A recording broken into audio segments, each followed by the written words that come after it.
There are currently 850,000 people living with dementia in the UK. It's estimated that 1 million people will have dementia by 2025. Two-thirds of people with dementia currently live in a community, whilst one-third live in a care home. Across the West Midlands, GPs believe patients with dementia are being failed by the authorities.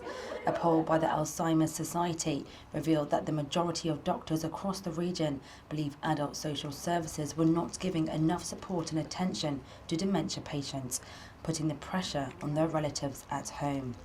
In Walsall, a year-long project, Pathways for Life, has launched. This is a partnership between three charities, the Accord Group, Age UK and St Giles Hospice.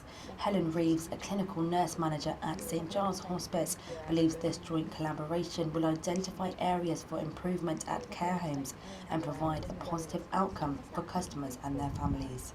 I'm very passionate about good end-of-life care. We've got lots of skills and expertise in this area.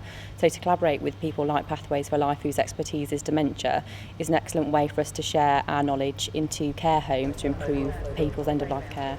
I'm hoping the positive outcomes will be that, one, we improve patients' care in care homes, we improve their outcomes, hopefully less admissions to hospital. I'm hoping that the collaborative working between Pathways for Life and St Giles will continue post the 12 months and that we'll hopefully extend this further to support more people.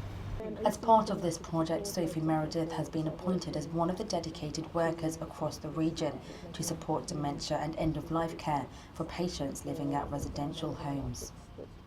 In the new poll of GPs, 77% of them say that dementia patients have to rely on relatives as they don't have enough support from adult social services. What would you like to say about this? I think within Walsall, the support that is available, particularly for families and those living with dementia, is pretty exemplary. We've got lots of things going on with Pathways for Life, such as the dementia cafes, the dementia-friendly communities, and all of those, they provide support for families and the person living with dementia, which I think is really vital. It's preventing lots of isolation, it's improving links to other people within the health profession, and I think we're well on the way to improving things. I think there's a misconception that dementia is a really negative experience. I think if you've got the right support in place, you can live a really, really fulfilling life, as can your family. As long as you're signposted and you've got that support in place, I don't think there's as many negative connotations connected to the condition as people think. Joyce Sumner, the daycare manager of the Watermill in Walsall, is always looking for new ways to make dementia patients in her home have fun and positive experiences, and recently launched a pub within the home itself. I think it's so that people can come in and reminisce about the good old days when they were in the pub. Thank you. So, they can think about what celebrations they used to do, christenings, weddings.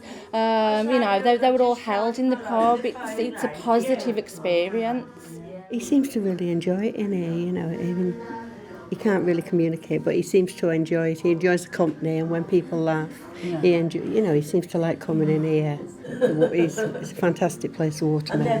I couldn't, wish for anything better for him. He enjoys it, and it gives me a break.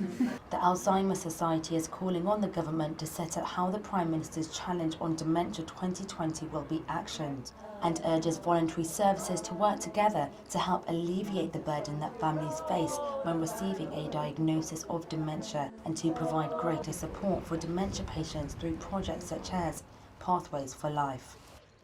This is Monica Plaha in Walsall for the Midland.